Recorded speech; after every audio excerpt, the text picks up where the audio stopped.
Undroppables Playbook, a football podcast. With your hosts, Ashley and Michael, please sit back and enjoy the show.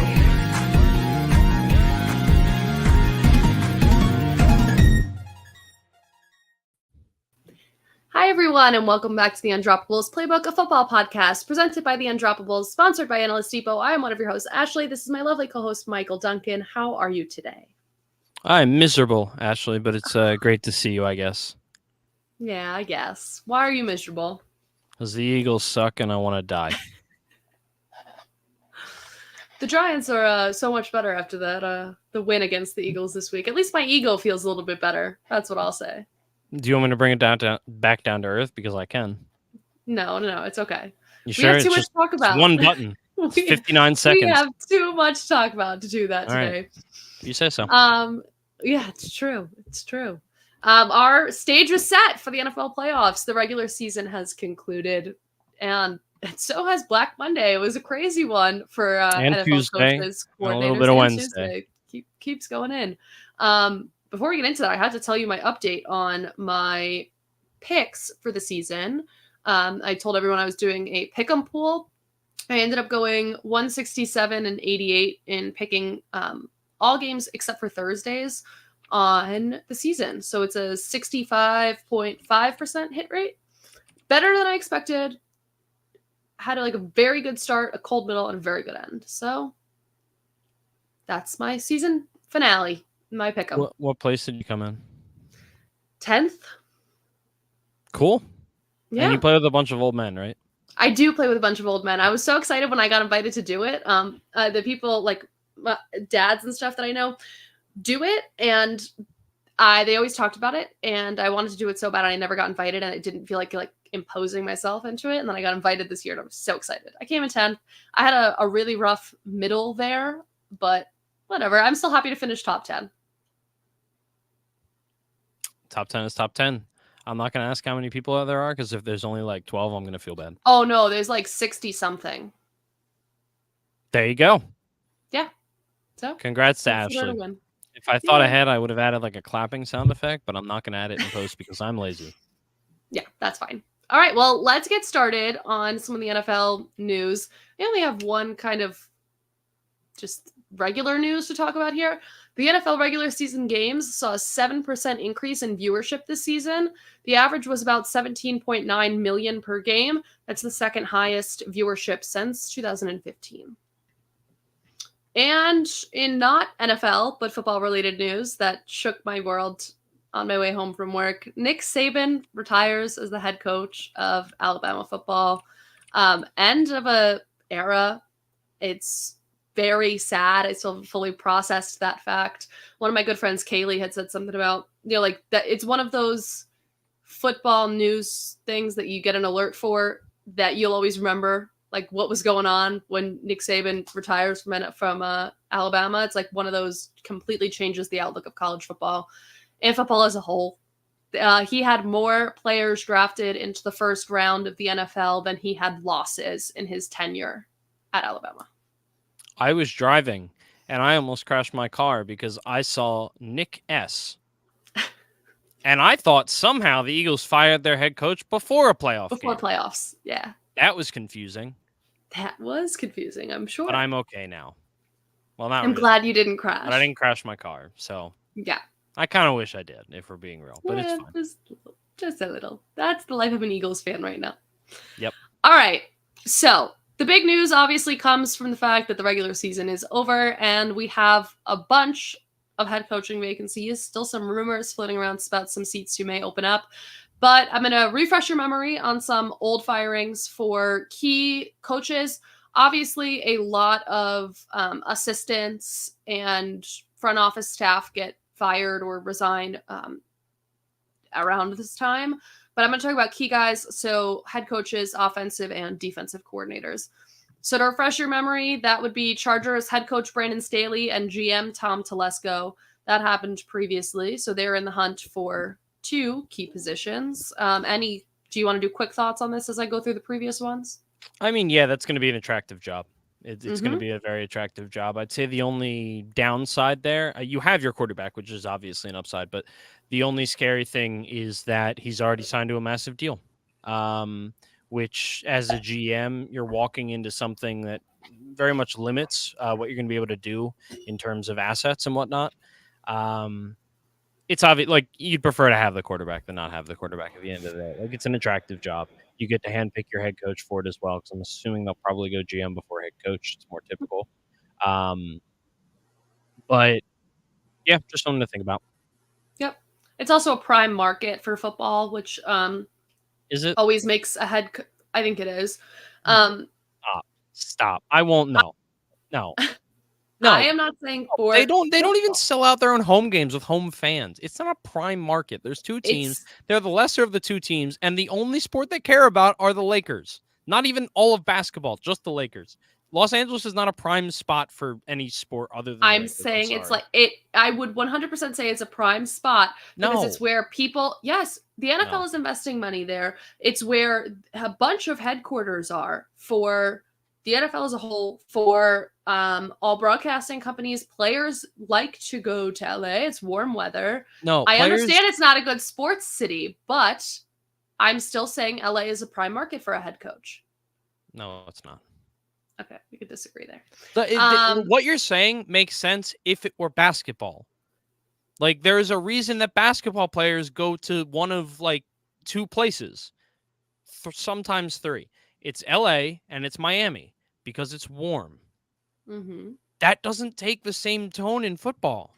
It never has. LA is a garbage place for. No, I refuse to. Okay. No, I wasn't planning on arguing with you this early in the podcast about something this trivial, but that is it's a horrible, horrible statement. If Dan is right, if Justin Herbert was not there, they would have nothing, and it would like no. Okay. If anything, they like it. Much to talk about. If anything, they like it because nobody gives a shit. Like I can see head coaches not wanting to come to New York or Philadelphia because the way that media treats their coaches and the way that media is there. Nobody gives a shit in LA. Therefore, in that way, it's slightly less pressure. So, all right, I'm done. Okay. But I refuse to acknowledge another blasphemous comment of that nature.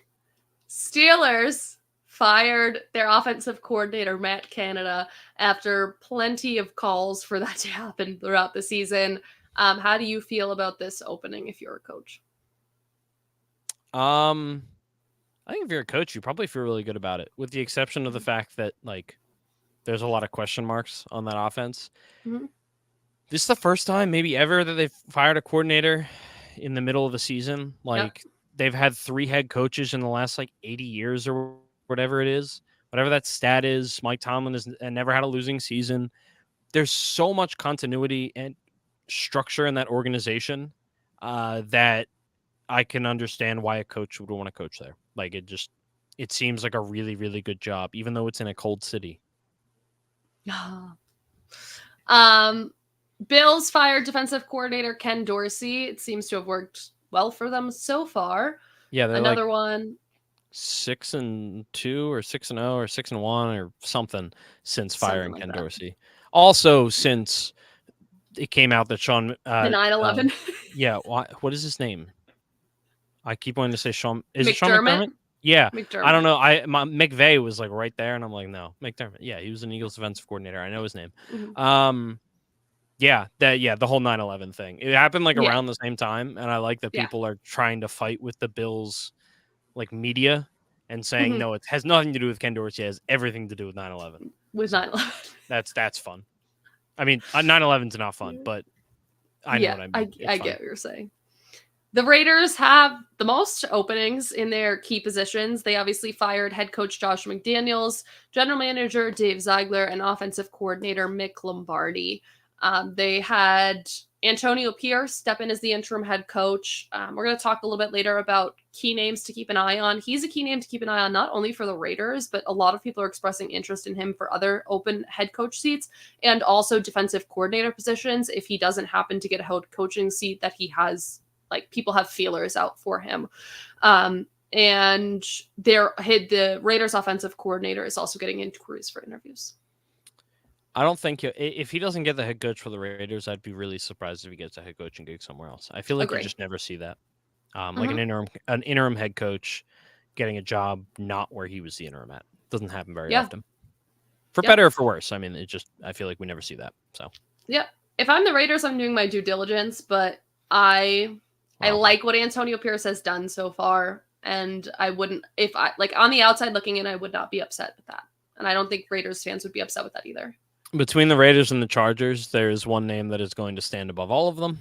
There have been different reports in terms of like who's the favorite, who is going to get it unless they mess it up, and that name is Jim Harbaugh, head coach of Michigan, who just won the national championship. We'll see if they vacate it, but yeah, it's. I've seen him floated a lot for the Chargers. Yep, the Chargers is what I've most recently read is like the favorite if he's going to go to the NFL. But I've also heard the Raiders floated around. I also heard this isn't really. I'm not even going to say it. Anymore. Okay. Jim Harbaugh is a candidate to watch. He did kind of close the door on the NFL last year, but seems to have opened. That's what I said. I know. Oh, okay. But it seems to have opened back. Oh, okay. It seems to have opened back up for him again this year. Yeah, he said it. He said that last year, and that was last year. And now he's in the middle of a scandal. He just won a national championship. He did what he set out to do, and he can have a glorious ending to his college football career and give the NFL another try without feeling like he left anything behind. So, Panthers previously fired head coach Frank Reich, and interim head coach Chris Tabor stepped up. They also recently fired GM Scott Fitterer, and Tepper has a lot of work to do there, and this is probably one of the least admirable positions to walk into if you're a coach. I don't want to speak on GM, but if you're a coach, this is probably one of the least favorable positions to walk into. No, it is a GM as well. Is it? Okay. I know they have like space to grow as a GM, but I think the ownership is deterring people from wanting to work for the Carolina Panthers. Yes, and I think that's true for both the GM and the head coach. Depending what we know or don't know, what's true or not true about the whole Bryce Young versus CJ Stroud, who did Frank Reich prefer, who did the owner prefer, who did the GM prefer, who made that decision. If it's what we are led to believe that, it's owner David Tepper, who is the decision maker behind that big decision, and it looks like he probably screwed it up. That is not something you want to walk into. But I think even somewhat bigger than that is the fact that they have a quarterback they're not sure is good, but also they have a lack of resources and assets to build around that quarterback after trading a king's ransom to go get that quarterback. So, it's not going to be the most. And also, I mean, the fact that, they've now fired their head coach 8 games into the season, like, there's going to be a lot of hesitations going into that job. I don't think it's going to be the top of any prime head coaching candidate's wish list. Yep.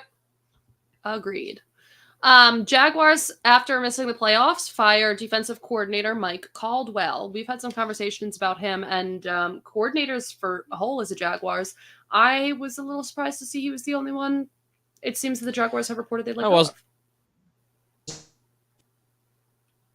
It shouldn't have been just him, but I wasn't surprised because it's strangely and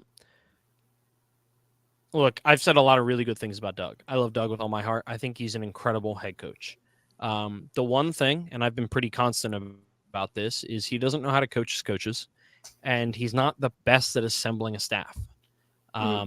He promoted Press Taylor to offensive coordinator this season, or maybe he might have already been offensive coordinator, but he gave him play calling duties this season. Trevor Lawrence regressed under Press Taylor, and you saw the offense get worse. Why wasn't Press Taylor fired? I could ask the same thing about the 2020 Eagles. A very large part of the reason that Doug Peterson left the Eagles, was fired, or they amicably parted ways, or whatever it was, is because Doug was very loyal to the people that he promoted and put in certain positions. And I get that to an extent, but Press Taylor ain't it. He ain't it. He's one of those guys that I think was really good at his job at a certain point. And once he got to that next level, like I want to say he was a QB coach. Once he got to the offensive coordinator, it was clear he probably should have stayed a QB coach. I think that's probably the peak of what he's going to be really good at in the NFL. And sometimes you just need to be able to look at it and say, I need to try something else. And Doug was unable to say that this year.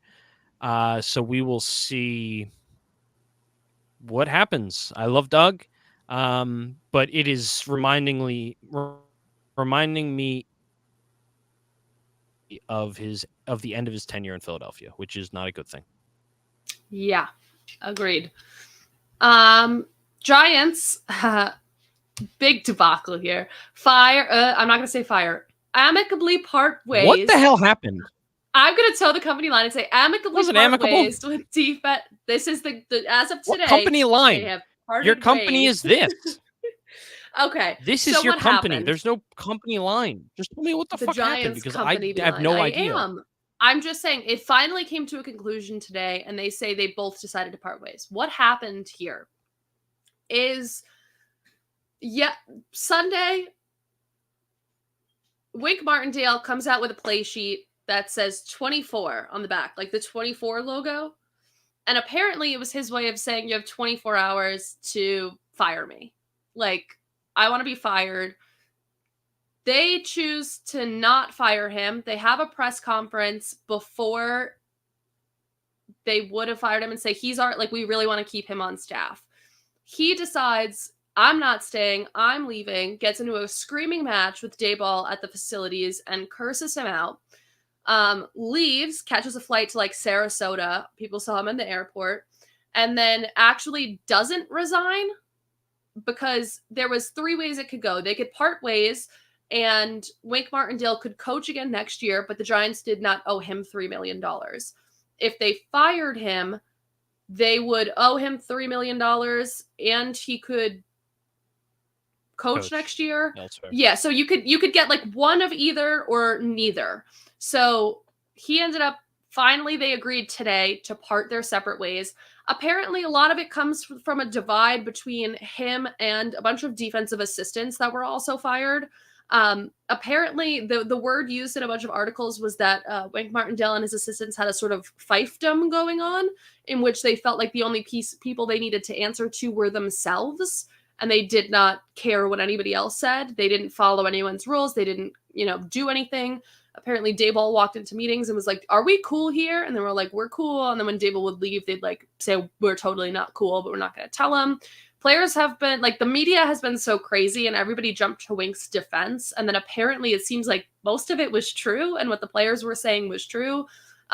Obviously Jay Glazer reported earlier in the season or a couple weeks ago, that there was, a break, a divide there, and seems true. And the Giants part ways with defensive coordinator Wink Martindale in a cloud of smoke and bunch of craziness in the past 3 days. Wow. Yeah. Craziness. That's something. I think that says a lot about Daboll, in my opinion. That's what a lot of people are saying. I think it says more about Daboll than it does. Well, one of them's been around the league for like 1 billion years and is a very, very well-respected name around the league. The other one is in his 2nd year as a head coach. Mm-hmm. And not to mention the tree that he comes from. It throws some questions around his ability to relate to other people. Understandable. And I've seen that take a lot. I don't really know. I think I'm just still caught up in the drama of it all, the soap opera feel of it all, to have my full views on it. I do agree that it's not a good look for Daboll or the organization. I don't think it's a great look for Wink either, but yeah. All right, let's move on. Next, Bears offensive coordinator Luke Getsy gets fired, and it seems like that might have Eberflus in the safe seat. Which is dumb. I'm not even necessarily saying that like Eberflus should be fired or that he shouldn't.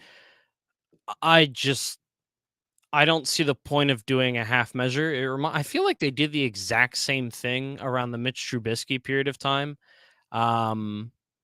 where like they did this half measure, like they fired someone, but then they had just drafted Mitch Trubisky, but we're not really sure if it's gonna work out.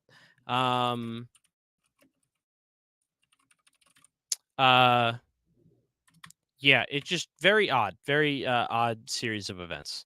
So, yeah, I don't like it, and I also don't know what it actually means for the fact that they have the number 1 overall pick and Justin Fields. Yeah. Obviously, with Eberflus, like he was in the hot seat for a while, and I would claim that Justin Fields has been in the hot seat. It's been up and down on what the Bears are kind of reporting on what they want to do or what sources are saying they want to do. Fans have put signs outside of Hollis Hall that say they want Justin Fields back. But leaving Eberflus there leads me to believe that we might get another year of Justin Fields, and choosing to deter from drafting another quarterback. We're pausing for a moment while Michael Duncan comes back, and I'll continue to talk about the Bears. Luke Getsy obviously underperformed with this Bears offense. They did, strengthen the offensive line and get Justin Fields some weapons, but the Bears offense still underperformed throughout the year. So I think Luke Getsy seems to be an obvious scapegoat for the Bears. You are much less blurry now. That's good to hear. Yes. My internet is having a poop live. Mine did that right before we came on. Mine crashed, so it's all right. We're having a night. All right, on to the next. Obviously, the Commanders earlier in the season fired defensive coordinator Frank Del Rio, but they have fired their head coach Ron Rivera. Wow. Sad for the guy, right? No, it's the right no, choice for the it's not organization. sad for the guy. I just like Ron Rivera. I like him as a person. He's not That's a what good I'm head saying. coach. No, that's what I'm saying. I'd be sad if it was a shock. The man knew everyone on earth. This was the worst hidden secret in the world. Everyone on earth knew the second that Josh Harris bought this team that Ron Rivera was going to be fired at the end of the season. And only because there wasn't time to fire him before the season. Everyone knew it was going to, short of, making a playoff run and winning the Super Bowl or some shit. But there was no chance. No chance whatsoever. His record with Washington was 26-40-1 over 4 seasons. That's horrible. That's really bad. And now they're going to have a new head coach. Do they have the same GM? I don't think so. I have no idea. I'll have to look at that. But they're going to have a new head coach, and they have the number 2 overall pick in the draft. They've got some young talent spread throughout the roster in various places, I guess you could say. I guess. So the GM from the Commanders was hired in January of 21. Martin Mayhew. I guess he's still there then. If they didn't fire him, that's kind of surprising. I mean, he's still there. He's still there for now. A couple of news articles, but nothing about him getting fired. Yeah, Josh Harris brought in people from the NBA. Yes. A bunch of advisors who helped kind of build these sports destinations and sports dynasties. He brought in a bunch of I think they're advisors is what he's calling them, like a panel. I hate Josh Harris. I know you do. Why does he have to keep buying rivals of the team that he owns? You own the Sixers. Stop buying rivals of Philadelphia, the New Jersey Devils, the Washington Commanders, and also some random soccer team, I'm pretty sure. But come on, man, just go away. Sell the Sixers. We don't want you. The thing is everyone in Washington is probably super happy because it's not Dan Snyder, who is arguably the worst owner in all of sports. Oh yeah. Very understandable. But what you'll realize in 5 to 10 years probably is that Josh Harris isn't a good owner either. He's just not the literal worst one in sports. So enjoy your time in the sun, I guess. Who's taking over that title, Irsay or Tepper? That's a question. Mm-hmm. I can't say for all of sports because I'm not knowledgeable enough. Worst We'll talk owner in the NFL. NFL is that's a really interesting question that I'm gonna probably have to think on. Okay, think on it. We'll come back to it next week because I'm curious. All right. Do you want to? I will introduce this one for you so you can sing your joys. Falcons decide to fire head coach Arthur Smith.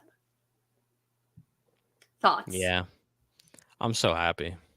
Yeah. Like normally I feel bad. A man lost his job.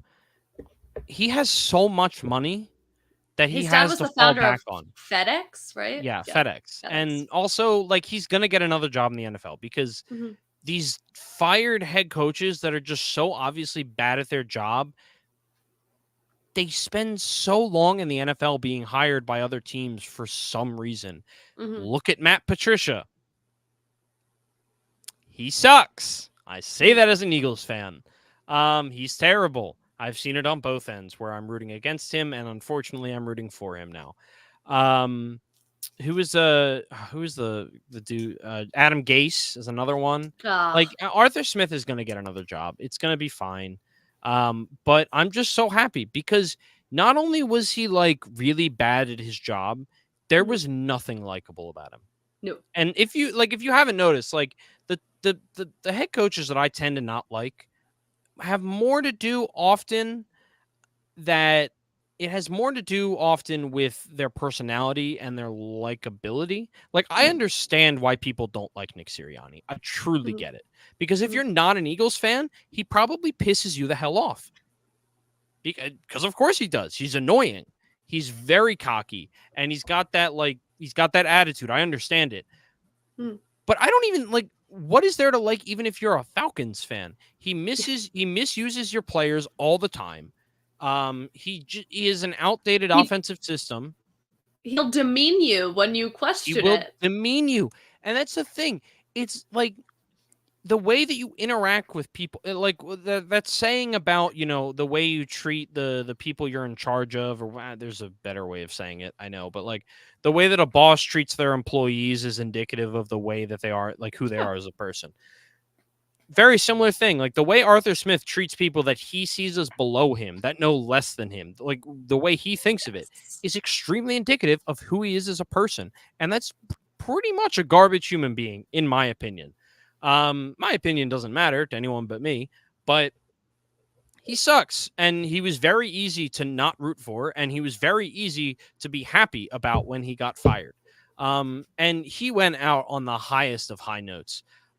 There was something like, there was some fourth down or something, third down in the red zone. And instead of running it with his 8th overall pick, Bijan Robinson, or passing it to either of his other 8th round picks, Drake London or Kyle Pitts, 8th overall, not 8th round. Or maybe even the backup running back that got like 1,000 yards last season. He gave it to like the 90-year-old Cordero Patterson. Like, come on, man.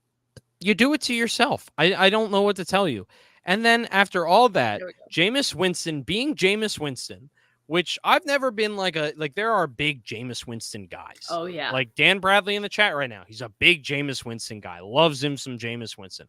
I don't think he's really that good of a quarterback. He's probably good. He's better than what I think the league views him as, but like he's not great.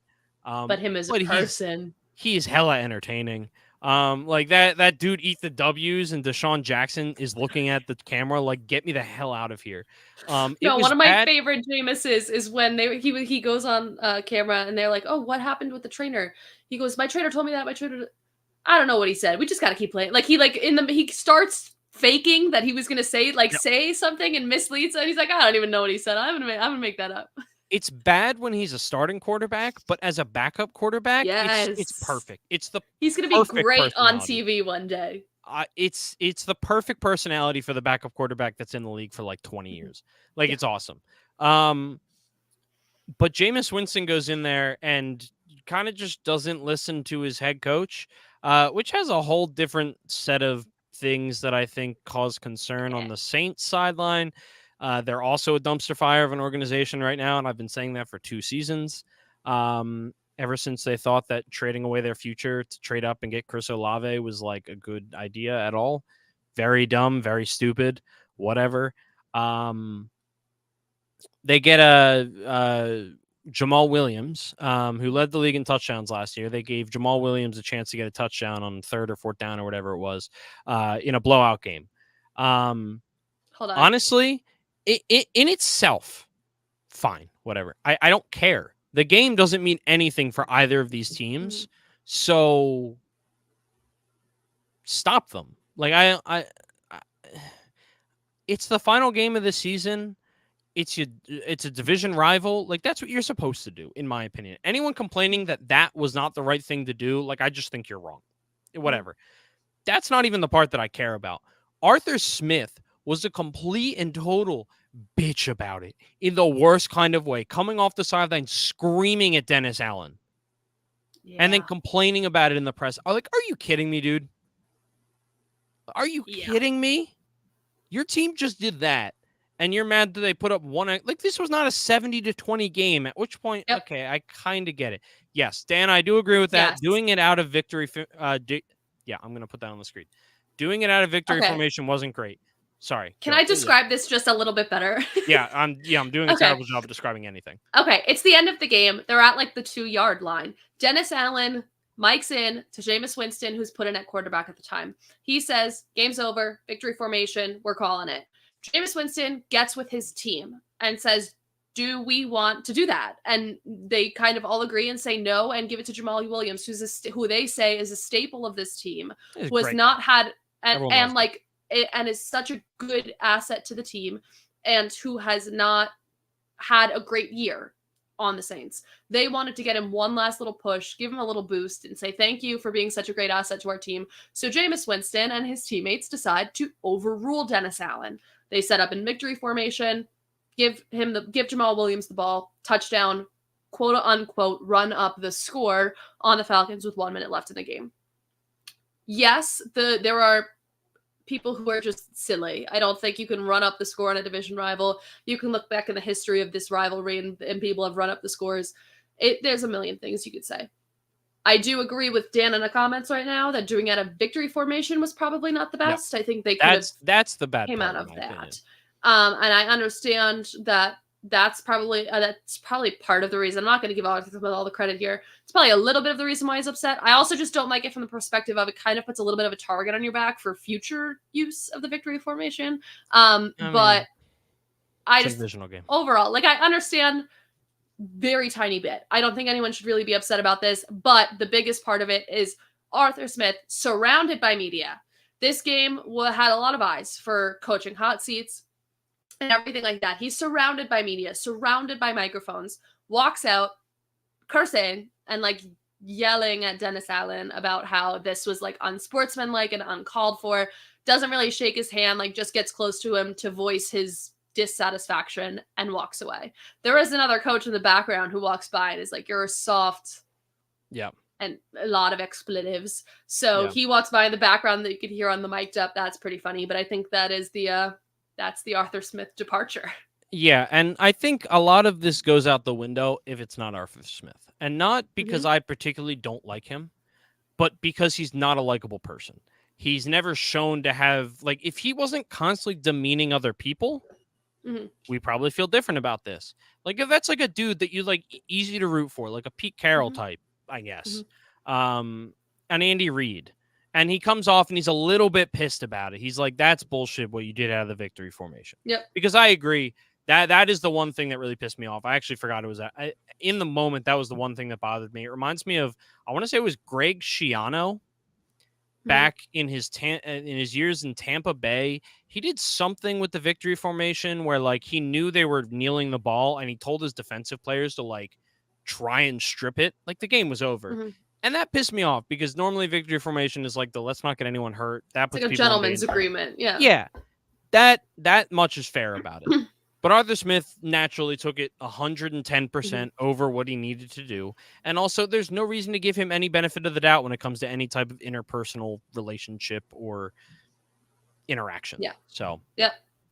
All right, these are the two biggest ones. We do have to go just a little bit fast here so we can get on to playoffs. Yep. Titans fire their head coach, Mike Vrabel. They did say that they looked into trading him and it just seemed like it was too much work. So they fired him. I mean, bad teams stay bad. Yeah. Yeah. It's the first thing I thought about was every conversation we've had on here. Yep. This team has had no idea what they're doing for the past however many years. They haven't been able to have and from this perspective, I get it. Vrabel doesn't want to lose. He doesn't want to rebuild. Mm-hmm. But all of the reports have been, oh, the GM and the head coach were on the same wavelength. And it's like, well, if you're on the same wavelength, I don't see why this happened. And I don't see why the GM is still there and Vrabel's not. Yeah. Now, this isn't the same GM that traded away AJ Brown, obviously. But that seems to be the point in which this like a huge point in which this organization took a turn towards having no idea where they're going. Yeah, because they've always lived in the middle of, we want to compete, but we're not good enough because we have aging assets that are getting worse with the exception of AJ Brown, who we're just not going to pay. But also we're not going to trade away those aging assets. Instead, we're just going to sign DeAndre Hopkins. Yep. Maybe they lucked their way into a quarterback in Will Levis, and I say luck because he was a second-round pick, and historically, second-round pick quarterbacks do not pan out. They don't. That's not. You cannot count on that. If you're counting on that, then you're an idiot, and you got lucky. So, yeah, a lot of confusion. Vrabel will be top of the line in a lot of these head coaching vacancies. I'd be very shocked if he doesn't move directly into another head coaching gig. Absolutely agree. And before we move on to our final one seat that is not open but has had a lot of discussion here is the Patriots with Bill Belichick. His seat has been hot, even though they had just signed him to a contract extension. No reports have come out yet. It seems pretty doesn't really have any leaks right now to leaning towards which direction the Patriots are going. Bill Belichick said he's a part of all of these decisions. So, if he's fired, he's a part of that decision. So it's kind of more like a mutual thing that it would be. Like he kind of says, this is my organization too, and I'm ready to move on type of thing. But people are bringing up the old clip of Vrabel from earlier in the season where he went back to the Patriots and calls them we. I think it was just he still values being part of that organization. I'm not making anything of it. I'm just pointing out that's been in the media. It's dumb because, of course, he said we. He's getting honored into the Patriots Ring of Honor. Like, yes. In that moment, yes, you're a we. Like, yes. But I'm just pointing it out because obviously, if Bill Belichick is out as Patriots, this will be Vrabel will be somebody who the Patriots will seek heavily. Yep. So that's just something to keep an eye on. And it's going to be interesting to see to what level Bill Belichick is out. There's so many different ways it could go. Maybe he steps down as GM. I don't expect that, but maybe he steps down as GM. Maybe he steps down as head coach. Maybe he just moves into a advisory role, or maybe he just straight up leaves the organization and he goes to head coach somewhere else. Like there's so many different ways it could go. It's definitely the most confusing of all of these openings. Yes. And with that is another one that seems a little bit confusing. At 72 years old, out of the blue for most of us, Pete Carroll steps down-ish as Seahawks head coach. So the Seahawks released a statement that he did. I don't think he wanted to. They say this is like agreed upon. No. Let me say this first. He does step down. The Seahawks put out a statement, a pretty wordy statement, basically saying, thank you, Pete, for all of your years with the Seahawks, that he's still with the Seahawks in a advisor type fashion. So he's, there Bruce somewhere Arians. In the front office. Yeah. It's basically a gentleman's way to say, we don't want you as your head coach, but we love you in the organization. Pete Carroll goes on to a press conference later in the day and seems pretty fired up about how he's 72 and he has not missed a beat. How he's 72 and he's not tired and he can climb mountains and he could do everything. He does not seem like someone who wants to transfer into a front office. I mean, he beat me in a fight. Oh, absolutely. And I'm 27 and he's 72. We are backwards. Yeah, absolutely. So as much as the Seahawks are touting the fact that Pete Carroll is part of their front office now, I think Pete Carroll is going to be another very well sought after coach. Yeah. And he also, typically when this type of move is made, the person is kind of on board, at least in the way that like they accept it and they say good things about it. Like he didn't. I should have saved the quotes. I thought I did. But he said nothing positive about it. He basically like was very not. Give me a second, and I want to see if I can find these quotes. I'm also pretty sure there was like 1 year left on his deal. That they were like, and that the organization as a whole considered this like the final year of like a build that they were doing. So I'm surprised it happened now. I really did come out of the blue. I was at work and like jumped out of my seat to go run to the other 2 people who follow football in my business, and it was shocking, very shocking. Did you find what you're looking for? No, not well enough that I can just kind of go. But yeah, there were some watch press conference. There were some very interesting quotes where, in my opinion, he made it very clear that like this was not what he wanted. He wanted to coach. And even like 2 days ago, I thought he said that he was still going to be the head coach of this team. Yeah. But it sounded like it was very much something that the front office forced upon him rather than anything else, which I truly don't understand because like I've not always been the biggest Pete Carroll fan in terms of like the let Russ cook movement and all that, but like now does not seem like the time that this move makes sense. So that's just me. Yep. All right, really quickly, we're not really going to talk about these people. We'll have a whole show dedicated to a lot of them. I'm just going to talk about names to watch as we now have 7 current head coach openings. Lions defensive coordinator Aaron Glenn, Lions offensive coordinator Ben Johnson is one of the most sought-after candidates this offseason. Yep. Ravens offensive coordinator Todd Monken and defensive coordinator Mike McDonald. Rams defensive coordinator Raheem Morris. Vikings defensive coordinator Brian Flores. Panthers defensive coordinator Ejiro Evero. Niners defensive coordinator Steve Wilkes. Texans offensive coordinator Bobby Slowick. Cowboys defensive coordinator Dan Quinn. Raiders interim head coach Antonio Pierce. And Michigan head coach Jim Harbaugh. Michigan, the college, not Detroit. Okay. Now, I'd also add Kellen Moore to that list. Yes, Kellen Moore was I basically went off a list. So NFL teams have to, if you work for an organization, NFL teams have to request to interview you. If you don't currently work for an NFL team, you don't have to request to be interviewed. They could just interview you, but you have to request these people. So I went through a list of a bunch of requests. I must have forgot to put them on there because he does have 3 or 4 requests already, I'm pretty sure. Throw in Brian Johnson for some reason. He does have an interview. That was wacky. That sounds like someone's played a prank. I don't think the offense is Brian Johnson's fault. That's all I'm going to say. I have no reason to defend Brian Johnson. We've been a shit show all season. But I don't think that it's Brian. I think he's getting handed an undercooked meal, and he's just doing his best with it. That's the way that I'm putting it. So. Yep. All right. In kickoff order, we are going to talk about the playoff games. Speedy quick. We went overtime on our coaches. So let's talk about the playoffs. Playoffs, baby. All right. Our 1 seeds who currently have the week off and can either chill on a beach or practice. The Niners and the Ravens. Next, our first kickoff for Super Wildcard weekend will be on Saturday at 4:30. That will be the number 5 Browns, the number 4 Texans. That will be programmed on NBC. Cleveland is 2.5-point favorites over the Texans. This obviously is one to keep an eye on because of the Deshaun Watson trade. A lot of storylines in the game. There's a lot of storylines this weekend. Oh my God. Maybe the most that I've ever. Everywhere. Like, it's crazy. This one, obviously, the Deshaun Watson trade. There's a lot of implications for end of year awards if you're like really into that thing, because you have rookie of the year head, like the lead for rookie. What am I trying to say? The favorite? The favorite for rookie of the year is CJ Stroud. The 2 favorites for coach of the year in DeMeco Ryans and Kevin Stefanski.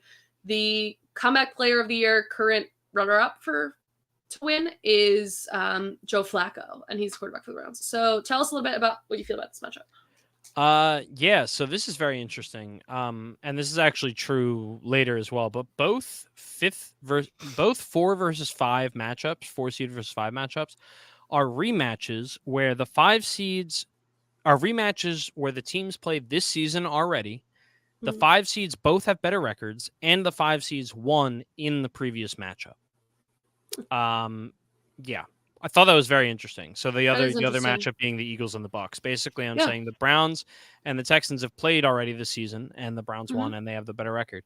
The Browns won 36-22 in that game. The Flacco threw for 368 yards, 3 touchdowns, and that's going to be the biggest thing here. Is the Texans have been very, very bad against the pass this season. They've not been great.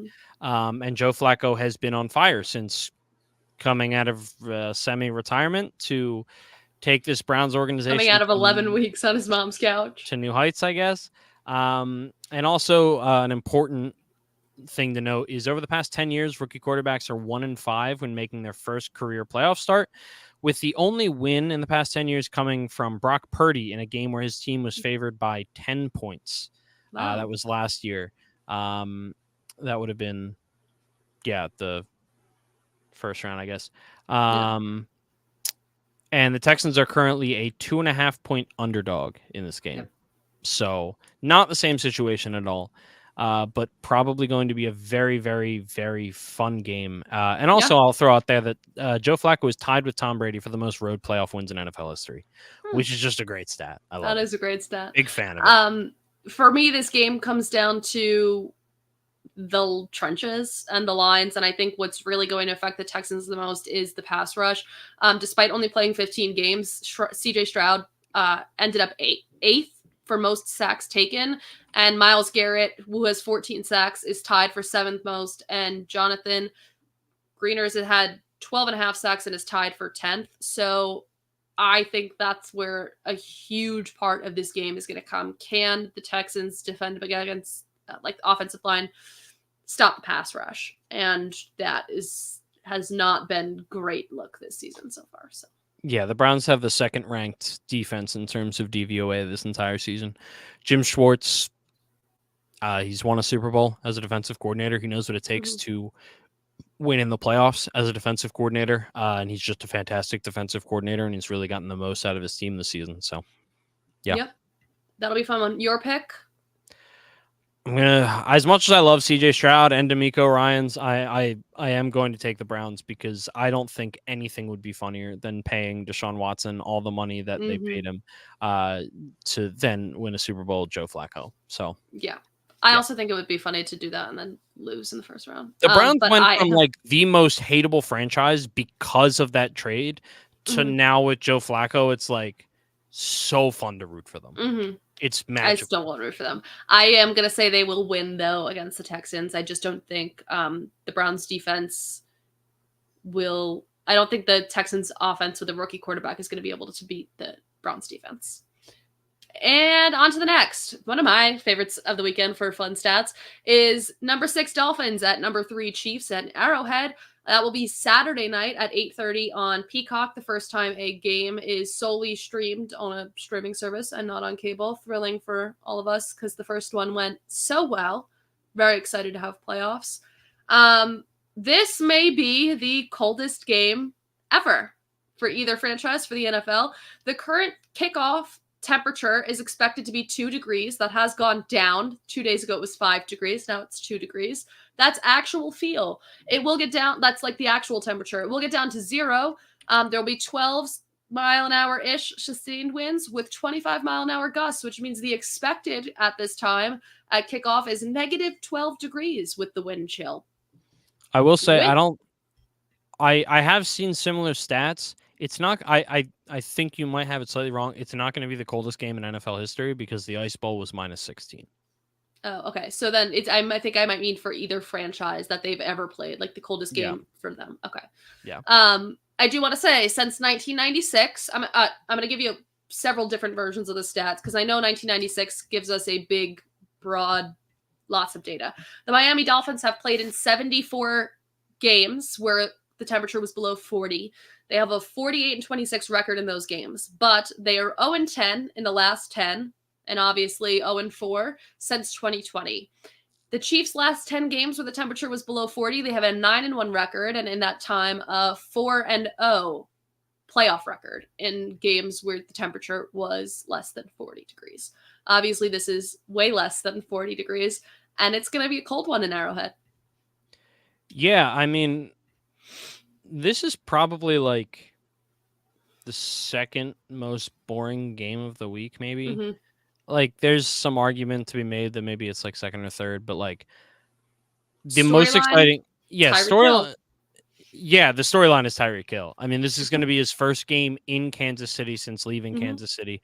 Obviously, he played in Kansas City when they played in Germany because it was a home game for Kansas City. But, I think that's bad for the Dolphins because I don't think there's going to be a team that's better at defending Tyreek Hill than the team that knows the most about him other than the Dolphins. So, yeah, also, I think that the Chiefs are going to be in a better condition to win this game. The Dolphins have had so many injuries. I mean, they just signed like 3 90-year-old pass rushers, like Bruce Irvin off the couch. There was like another 2 of them. They're they're in a tough spot. I think they lost their guard for like a season-ending injury. Like, it just sucks. Because they've had a great season. I think this is the week that it ends. So yeah, I'm going to take the Chiefs at home. Agreed. And the Dolphins have had a very bad season against teams with winning records.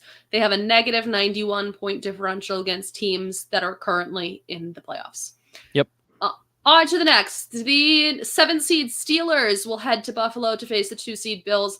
That will be at Sunday, our first game of the day at 1 o'clock, being streamed on CBS. Obviously, to note, TJ Watt is out for this game with a grade 2 MCL sprain. Yeah, so I'm going to give some quick stats that I like. 7 seeds are 0-6 all time since being introduced. This is the 4th season with them, with a 12.2 point average margin of defeat. Jeez. Yeah, I gave the rough stats last week, and I fiddled them down and made them more exact. Basically, 7 seeds, it's a kiss of death. You're not going to win. That's basically what it's been like so far. Both 7 seeds this season have quarterbacks that have never started a playoff game in the NFL. And since 2002, quarterbacks making their first career playoff start in the wildcard round are 15-39 straight up. That also includes this year the Dolphins and the Texans, for reference. But more than anything, the Steelers don't have TJ Watt.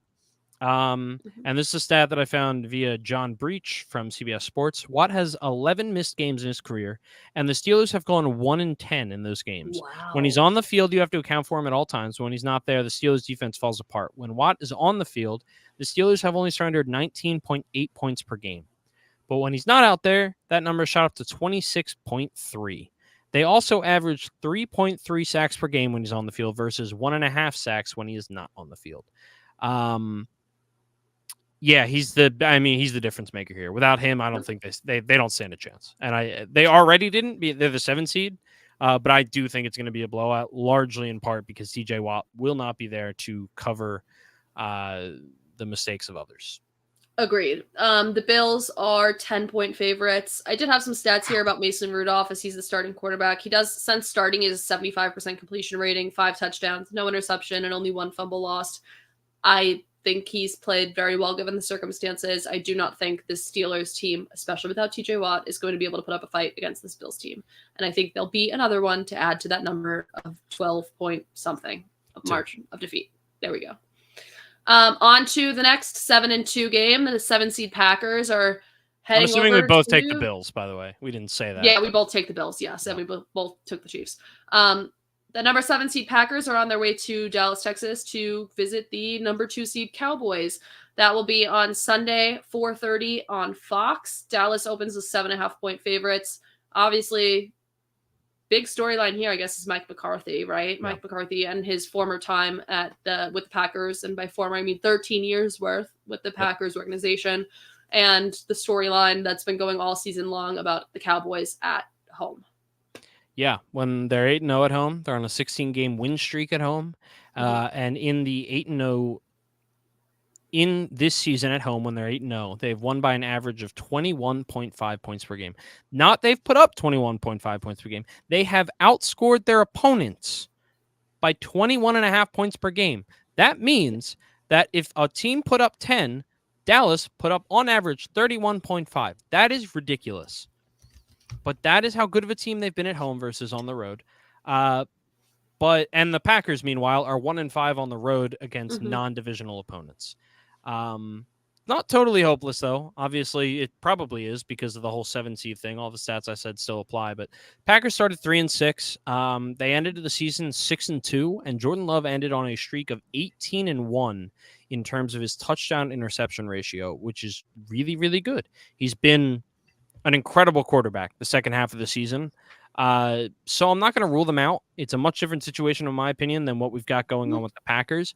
But this is a team that is one of the youngest teams in history in terms of making the playoffs. And also, they have no Pro Bowlers. It is a very weird team. But here they are. Yep. So I would feel a lot better as a Cowboys fan if I left the Lions game feeling a little bit better. And if I was Cowboys fans, I probably didn't leave that game feeling very good about it. And I'm not saying by any means the Packers or the we Lions. never talked about that, did we? No. But I leave that game with a little bit of a sour taste in my mouth, even with a win. And I think that squashes at least some of the expectations that I have for the Cowboys, at least after they face the Lions in that game. I do think the Cowboys win here. I don't think it will be as much as people are saying. Yeah. Only going to spend 30 seconds on it. Okay. First of all, the NFL needs to get their shit together.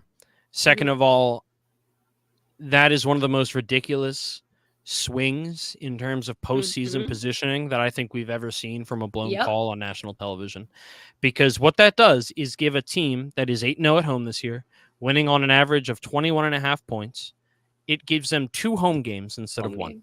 2 guaranteed home games instead of 1, with the possibility of all if the Niners, lose in the second round.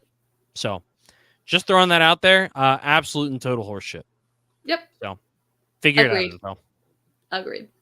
On to what is probably my favorite game of the week. Everyone's favorite game. Yeah, it's the 6-seed Rams heading to Detroit, the 3-seed Lions. That'll be Sunday at 8 p.m. on NBC. And the most followed heading to Detroit is obviously Matt Stafford in his return. It's the first time in history that both starting quarterbacks will be facing their former team at the same time during the playoffs. It's the Lions' first home playoff game since January 8th, 1994, the first ever at Ford Field. And obviously, Matt Stafford is returning to Detroit after the trade in 2021 that helped the Rams get their Super Bowl. There is something in a really feel-good kind of way, there's something really magical about the fact that, Matt Stafford wasn't the one who got them the home playoff game. But it's incredible that he's going to be there to experience it. And I'm sure that's got to be really surreal for him because it's something incredible. He played in 3 playoff games in his time in Detroit, never in Detroit. This is like you said, it's their first time since 1994 hosting a playoff game. It's incredible that Matt Stafford, who in my opinion made that franchise more relevant than they had any right to be for a very long period of time. It is magical that he gets to be there for that event, what that's really going to be. It's a shame that he's going to beat them and their playoff run, but really magical on the other side of things, on the feel good part of it. So yeah, Matt and Kelly is Matt's wife. Matt and Kelly speak so highly of Detroit and are very fond and are actually still really active in the community in which they started a bunch of programs during their time there. So I think it's really cool. Kelly had put out reposted Matt's goodbye to Detroit on her Instagram this week. I got to rewatch it. It's really cool. Obviously, they both have a very deep love for Detroit. So I think this is going to be probably one of the most emotional games in the NFL season, but I'm very excited to see how it plays out. I think this is one of those games that I don't want to predict too much of because I think there is a lot of emotion and humanness to the game that I don't think I can spend all of my time predicting the outcome of it. I do think I'm going to take the Lions in this one, but overall, sports betting wise, all that stuff, I don't think I'm going to put too much on it because I think this is just a very human game that I think is going to have a lot of emotion and a lot of other things tied into it. And this is also his first time back in Detroit since being traded. Yes. Postseason Yep. or regular season. Yep. One stat for this before we move on. Well, actually, two quick ones. They are the first team in the NFL, the only team in the NFL that has never won in the wild card round. That's just a fun stat. The Lions are surrendering 247 passing yards per game this year, which is sixth worst in the NFL. The Rams have only had 8 games this season where Stafford, Kyron Williams, Cooper Kupp, and Puka Nacua all played. They will all be playing this weekend. In those 8 games, Stafford threw 18 touchdowns to 3 interceptions, and the Rams averaged 28.5 points per game and went 6-2. I'm taking the Rams. That's not good. I'm taking the Rams. I might have to rethink mine. I'll let you know if I change my mind before the game starts. I've said it plenty of times. I think the Lions are very good. I also think they're overrated. So I think my thing here is I'm rooting for the Lions, so I can't. I'm rooting. I'm not. I'm nope. I'm rooting for the Rams because I think that's fucking hysterical. Honestly, I am. We also might get another go back to their hometown moment. If the Browns win against the Texans, they will face the Ravens, and Joe Flacco will get to go back to Baltimore. If the 6 or 7 seed doesn't win, yes. Yes. He might be able to go back to Baltimore. And finally, our NFC number 5 seed, the Philadelphia Eagles, will head down south to the Tampa Bay Buccaneers, who are the 4 seed. That will be Monday night's game. That will be on 8:15 on ABC. I bet money on the Bucs. Money line and the spread. This is the worst game of the week. Yeah. This should have been like a 1:00 game, not the Monday night game. It's going to be closer than like the 7 seed games, but it's not going to be a fun game to watch. I'm going to hate it more than you are, average NFL viewer. I'm going to despise it. And if we win, I'm going to be even more upset because I have to watch the Eagles for another week. And that's not fair to me. That's not a nice thing to do. Look, the Eagles suck.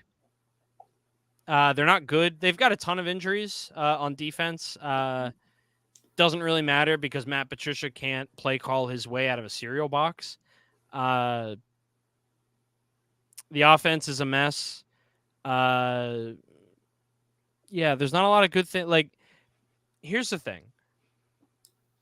If there's a quarterback that I believe can rally his team to some weird Cinderella run and suddenly, boom, they look good, it's Jalen Hurts. And it's his team because they have more talent than most other rosters in the NFL. That's the plain of it. But they've also had that all season, and they haven't been this bad all season, but they've been bad. They've been bad the past couple of weeks. So I'm expecting nothing. The bright side for the Eagles, I guess, is that the Bucs haven't been much better recently. They had a chance to clinch the division title in week 17, but they only managed to score 13 points in a loss to the Saints. 1 week later, they managed to score exactly 9 points against the Panthers, the worst team in football. So it's going to be ugly. It's not going to be fun. But they did play earlier in the season. And so I'm miserable already just thinking about it. I've been miserable all week, and nobody cares. So that's fine with me. So is your pick still the Philadelphia Eagles? Yeah. Only because if they want to punish me, which they do, they want to punish Eagles fans. We sold our soul in 2017. I can go down the list of Philadelphia sports events that have happened since then. We sold our soul. I've accepted it. It is what it is. They wouldn't. They would not. They would make us win a bad game this week, only to lose to the Dallas Cowboys next week. That is how you punish us. We don't care if we lose to the Bucs. We really don't. It's kind of like, all right, we accepted this. No, you want to punish us? That's how you do it. So that's what's going to happen. So I'm taking the Eagles. Brutal way to go out. It would be. It's going to be miserable because not only that would mean the Cowboys advance to their first conference championship since 1990, whatever. So there's just like over the Eagles, like the script is writing itself, and I hate you to it. suffer. I want to take a bath in like burning acid. Yep. I want to die. It's not fun. I'm not looking forward to it, and I'm just telling you what's going to happen. Yeah. So, yeah, I bet on the Bucks, but the Eagles are going to win. I'm also taking the Eagles. On that note, Yeah. we have run over time. Thank you for joining us. We look forward to seeing you guys next week. Duncan, where can we find you in the meantime to hear you scream and yell about the Eagles game? Take a bath in acid or drowning myself at the bottom of the Schuylkill River. Fancy. Yep. And on Twitter? No. There's a good chance I delete Twitter. Okay. In the meantime, his handle is at mpduncan75. You can find me on Twitter at Ashley_Marie with 2 A's at Ashley. You can find me, Duncan, and the entire Undroppables crew on our Discord channels by becoming a patron at patreon.com/theundroppables. And you can find us here on Wednesday night, 8 p.m. Eastern Standard Time to talk about the Super Wildcard Weekend and see Duncan's fate. It may just be me. We don't know. It's not even a weekend anymore. It happens on Monday. I know. It should just be Saturday and Sunday. Nobody wants a Monday game. No. Put 3 on Sunday. Yeah. Why do I have to wait until 4:30? No, there is 3 on Sunday. Oh, there is? You want 3 on Saturday. Yeah, give me 3 on Saturday. Mm-hmm. I read that wrong, yeah. Yeah. I like that better. I like that version better, personally. I agree. I also agree to not put the worst game in the Monday Night Football spot if we're going to have that. Yeah, because here's the thing. Now I'm going to be miserable all Monday waiting for it, and then I have to wake up early for work on Tuesday. Miserable. Yeah. Because I had to stay up watching the game. They should have put it at 1 o'clock on Saturday so I can watch other football and forget about it. Now you have to suffer.